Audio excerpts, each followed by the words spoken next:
we mwese injyango icyabazanye murakizi icyo mwaje mushaka murakizi. Yego boss. Ore se ngiki ngicyo mukirabizi ibyo cyaje mora. Ora bizi byajemo. Asman. Ni iki gicucu. Haguruka. Nagwa ari uko dukora sha. Urareba urukweto nararuzanye hano ngo rugumutaka. Ufandira umugome ari ndubikubwiye. Ugomba kuvuga hawe ijambo hano.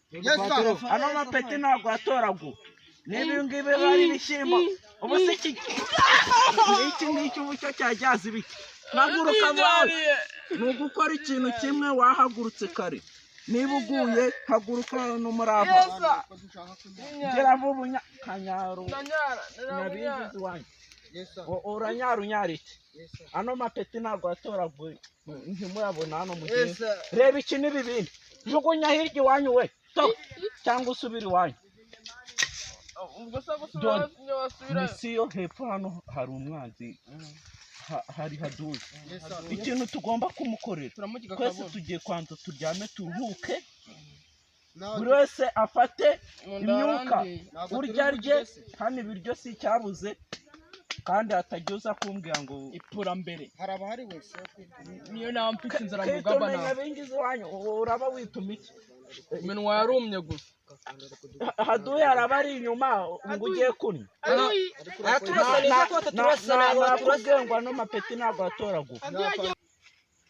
Mwese njyango mwabyumvise. Yego Jean Fande. Kandi cyo mukanya urutwe ndabimena.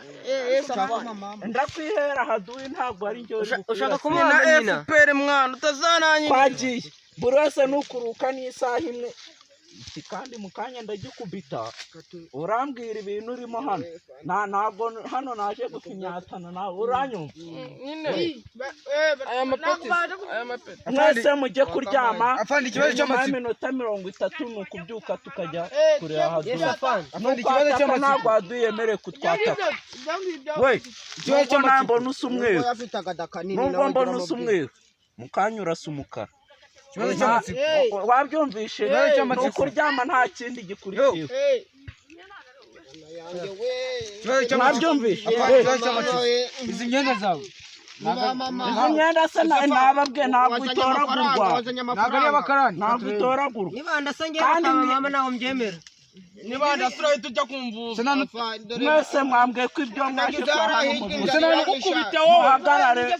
Twari ba chef ba karitsiye tumenye. Ntabwo nshaka